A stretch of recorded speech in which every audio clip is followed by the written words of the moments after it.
pleasant evening today. But for me, it seems that the audience is tilted towards the right. Very few on the left and more on the right. I do not know whether it indicates the trend of the day.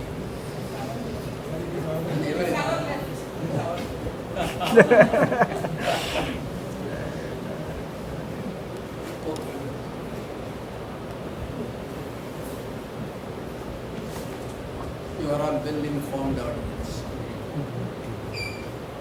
What makes us today to assemble here is that our common concern, on the proposed new education policy is a draft. Though they call it a draft, many of the things have already commenced. We are being taken for a ride. The implementation had already commenced. They now are completing the ritual. That is, something is placed in public and they gave them an opportunity to make comments, but they will proceed further with their own proposals. Our comments carry no weight for them. Knowing very well that the government has no open mind, it has closed mind in this issue. Yet, as a socially responsible citizen, we will have to respond, react to their proposals. Otherwise, we will be failing our society. Friends, first of all, you must know that this is the third attempt to introduce an education policy in India. The first comprehensive national education policy was introduced by Madam Indira Gandhi in the year 1968. That was first policy. Second policy by Rajiv Gandhi in 1986. And the third one is what we are going to discuss today. Earlier there were commissions and committees to make proposals, suggestions on education. But this is something different. Policy decision which will bind the entire country. And the thing is that we don't trust the government for obvious reasons. We know pretty well that for every declared policy, there are apparent objectives and there are hidden agenda too. There are something which are hidden. There is that with third factor, that is, it will produce unexpected result, consequences. Every policy has these three aspects: declared objectives, undeclared or hidden agenda, and third one, unexpected consequences, impact. Within this framework, we'll have to discuss this. Why we are suspicious of government's motive? The haste with which they are introducing the draft proposal. And this new education policy cannot be viewed in isolation. It has to be related to the other policy declarations of the government. So they have got a very rigid, comprehensive objective. They want to do something within 5 years. And their first preference went to education, new education policy. This policy, you might have gone through it, 84 pages. And then they produced some sort of abridged version of this new education policy in vernacular languages. They were very careful to see that that abridged version does not exceed 51 pages. And this abridgment is not abridgment, they have deleted something from your consideration. The most important thing is there, they declared concerns in education. We have got concern in education. We are worried about certain things. We have got certain ideas about education. Government has its own ideas. By government I mean the ruling clique. One thing, government intends to make India a unitary state. At present, we do not have a unitary state. Though it is not fully federal state, it is termed as Union of States. By Union of States, what we understand, the states pre-exist the federal setup. The states were already there. Union was created later. In such a condition, normally importance would be given only to the states, and states would surrender some of their powers to the federal government for their own comforts and convenience and for their interest. So in the Constitution, originally in 1950 Constitution, education was in the state list. In every federal country, education comes only in the state list. Whether it is in USA or in Canada or in Australia or in Switzerland. Almost all federations retain education as a subject for the states. First thing. So it was quite natural that the makers of the Indian Constitution assigned education to the states. But this was tampered with later on. During the emergency period, in connivance with the officialdom, education was shifted from state list to concurrent list. Of course, then the government was Congress government, but it was shifted. And while I am referring to government, I would make one thing very clear. Elected government and then the ministry formed with the elected representative is a part of the parliamentary democracy. We expect that that would be the real authority.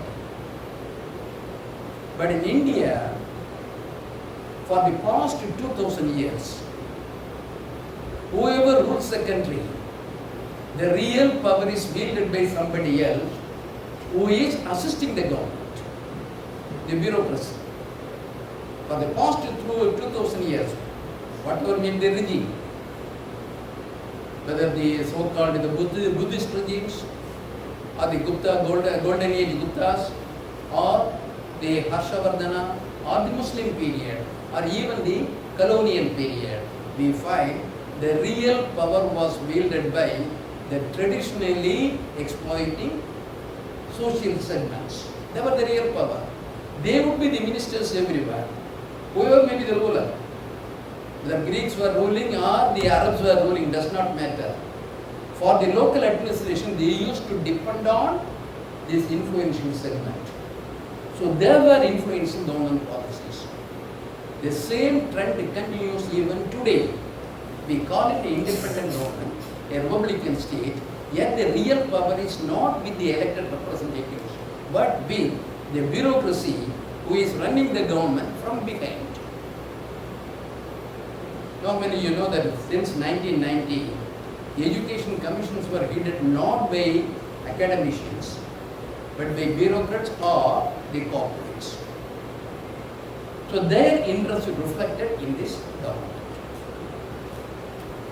First of all, we intend to reject this proposal in toto for selected reasons. One of the major reasons. There are many. I will select a few. First one, this new education policy leads to over-centralization of education. Over-centralization. In fact, it makes education a unitary subject, not a federal subject, a unitary subject. From kindergarten to postdoctoral degree, the whole education system is brought under the control of Rashtriya Shiksha Ayog. The whole education, from pre-primary to postdoctoral, everything is brought under the unitary control of Rashtriya Shiksha Ayog. They decide the curriculum, they decide the fate of every institution.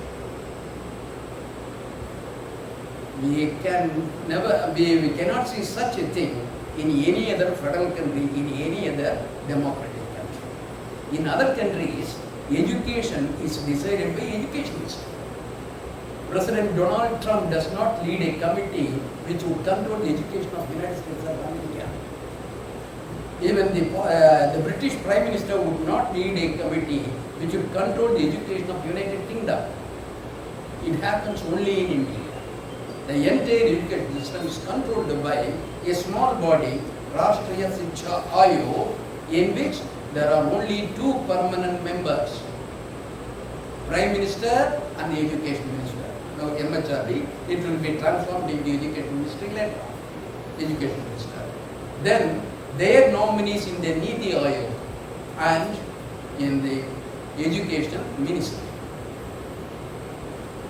Then a few central secretaries chosen by the Prime Minister would be there in the Niti Ayog. The number of members of the Niti Ayog would be between 20 to 30. Of them, the others, these secretaries who are going to be nominated by the Prime Minister would not be there perpetually. They would be nominated in rotation. They would be for a limited period, and then other members would succeed them. And then a few chief ministers in rotation again. So states would not have permanent representation there. The bureaucracy itself cannot have permanent representation. The only two members who could not be removed from this committee are the Prime Minister and the Education Minister and their secretaries. We know that Prime Minister is not a secular person, a non-sectarian person, or a person who could be trusted on political decisions. He represents a party, the policy of a party, or the policy of the group which commands him, which directs him, which is driving the entire show. So he receives orders from elsewhere and he implements it. Only two permanent members, those members who are loyal to the ideologues who are available only in NATO. So their intentions are carried out as policies. How far in a liberal, federal, democratic, secular country such a system can work? India is a land of diversity, diverse languages, diverse cultures, diverse interests. And a unitary system attempts to take control over the entire system because they know that education, through education, they can mold the mind of the nation in favor of their ideology. They want to brainwash the infants to the adults. The whole youth, the whole student world could be controlled by mind-making body. So they want to retain their control over them. Disregarding the opinions, concerns, interest of the various states. Their interest may not be in conformity with the interest of the Tamil Nadu or Kerala or any other state. Yet a central will would be enforced on them. So this excessive centralization or unitarization of education is very dangerous to a democratic country, a plural country like India. Secondly, that would lead to politicization of education. The whole thing is decided by politicians. The policy framework will be decided. But in reality, they are constituting several bodies, from Rashtriya Ayog to NERA or any other body. A number of bodies are created, and these bodies are to be manned by bureaucrats. So in reality, bureaucrats will control the entire education system. They will decide. So this bureaucratization of higher education is not a healthy trend. There is no academic freedom. There is no liberalism in academic activities. Bureaucratic, stranglehold over the entire system. So we cannot be a mute spectator in bureaucratizing entire education system. And then we come across what you call desecularization of education. Desecularization of education. Education is expected to be on secular lines. Education should be an inclusive one. But here, they introduce so many terms. What they insist, no institution should be a unitary institution. Multidisciplinary institutions, multidisciplinary courses, and multilingualism. So everything multi, and also multiple exit. There must be too many doors and windows for you to get away, get out of the education system. Multiple exit with certification. So everything is multiple. This is devised by a people who believe in one nation, one government, one party, one leader, one language, one culture, one religion. Such people introduce these multiple proposals. Here, you must know one thing. First, I will give you something about the multiplicity involved in this. They have got a 10-year program, decennial program. They propose a decennial program. Between 2020 to 2030, they envisage to revamp the entire education structure. For the sake of convenience, we will take up higher education. At present, there are different categories of institutions. There are standalone institutions, there are unitary institutions, there are multidisciplinary institutions. There are about 900 odd universities today. There are 168 deemed universities, 68 central universities, and nearly 12,000 standalone institutions, and 42,000 higher education institutions. So, there are at present 55,000 plus institutions today in India, higher education institutions. What is the decennial program?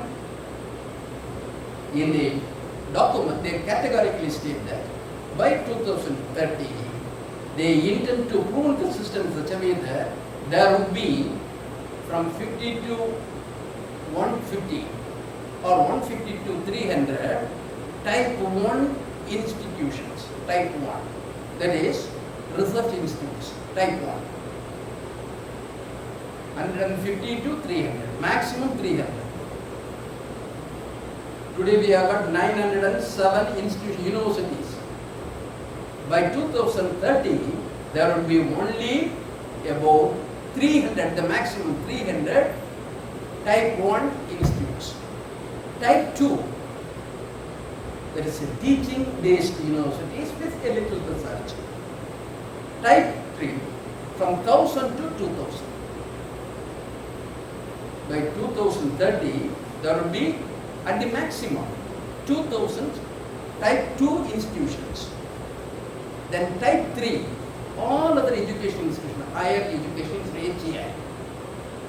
And their number fixed for 2030 is 10,000, maximum 5,000 to 10,000.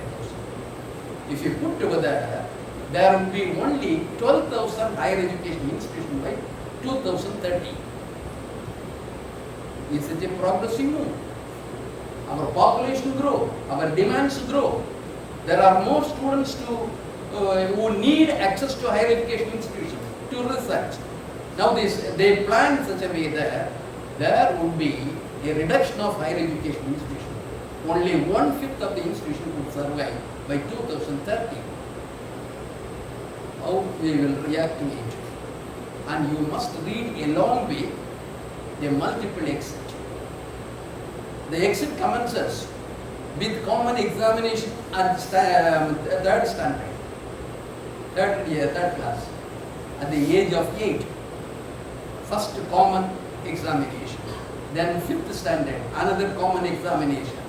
And 8th standard, another common examination. You know that examination is different from evaluation. When we go into the school, we must evaluate the progress of the student. How far he was progressing. Evaluation is not synonymous with examination. Evaluation is finding out flaws in the system and to improve it further. There are very many ways to evaluate a student. The evaluation would include even the teaching of a teacher. Whether he is delivering the right lesson to the student, right method. But the examination is a filtering system. This new education policy insists on too many examinations. And they state that after the 8th standard, the secondary education would have 4 years, secondary education would have 8 semesters. And this system would be multidisciplinary, cross-disciplinary, interdisciplinary one. You cannot be content with a major subject. You will have to know about languages. You will have to know about their culture, technology, everything. Dance, music, everything must be put together in the classrooms. That student is given the option either to attend the examination or not to attend the examination. If the student is not willing to write the examination for other reasons, he is given the option to go out of the stream. But he is promised a certificate. A certificate in vocation. The vocation would be anything. Even pakoda making could be an vocation. Or tea making could be an vocation. Anything could be a vocation. Similar exit system continues in the UG program. There is no compulsion that you must write the examination. You can go out. Come back at any time that you want. Will he come back? You can go out, but you can come back. How you would be accommodated after 2 years in a system? So there are too many promptings for the student to go out of the system. They say that by 2030 they want to achieve 50% GE or general enrollment ratio.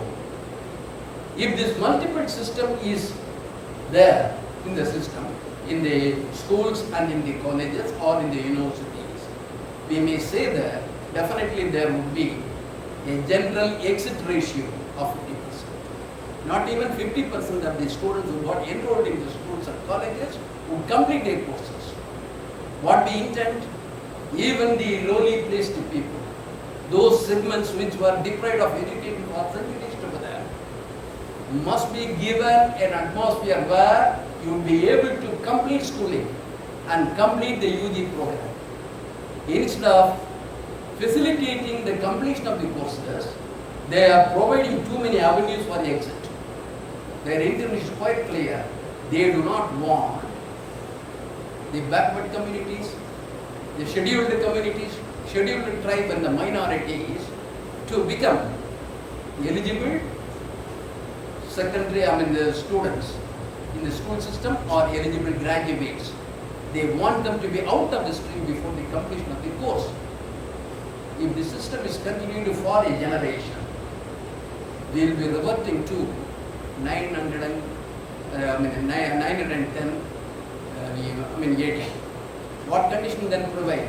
You will be getting back to that condition. Only the privileged communities, privileged few, affluent few would be completing the courses and would see the light of the day. Others would be put into the They have to be content with some skills, what they call skill. That is, you be an assistant helper to a mason. You will be an assistant to a carpenter or a smith. So they must be content with that. What is the objective of education? Education, they say that somebody says that job-oriented education. Someone says that knowledge-oriented education. But what we intend is that a socially oriented education. An education which would transform the society, which would bring in change and progress. That would be defeated by the proposed new education policy. there is too much insistence on languages here. Too much insistence on languages. They say that a child should undergo the 3-language formula right from the beginning. And from 6th to 8th, one more language as a compulsory one, that is the classical language. You could choose any language: Sanskrit, Tamil, Malayalam, Kannada, Telugu, Oriya, Persian, or any other thing which comes under this category. But government assistance, financial assistance, is available for only 2 languages: Hindi and Sanskrit. Central government is very generous in granting funds for Sanskrit and Hindi. This year too, 50 crores of rupees is allocated for facilitating Hindi teaching in non-Hindi areas. Enormous funds, 400 crore rupees are earmarked for Sanskrit development. But for the other languages, if a student of Tamil Nadu wants to learn Malayalam, do you provide funds? Or if you want to learn Kannada, do you provide funds? No. And in a condition when there is a paucity of funds for other languages, you will be left only with 2 options, either Hindi or Sanskrit. Is it not imposition of a language on a people? In which country? You go to any country, democratic country, no child is taxed with more languages than other countries. A child has to undergo a training only in its mother tongue or in the regional language. Nowhere in the world a child is asked to learn 3 languages. Nowhere in the world a student is asked to undergo Sanskrit training. In the proposal it is clear that even if you are doing postdoctoral course, some of you are doing PhDs, some may be doing postdoctoral course. Even for the postdoctoral students, learning an Indian language is a compulsory part. You know which language would be thrust upon you. Even the postdoctoral degree, they insist on a language, and they say that there is a proposal for cultural literacy in it. Cultural literacy. They want to project one particular culture as India's culture. India has several cultures. India does not have a unitary culture. If they want to project anything as a culture, as the only culture, that means they want to impose the culture on other people. Cultural literacy.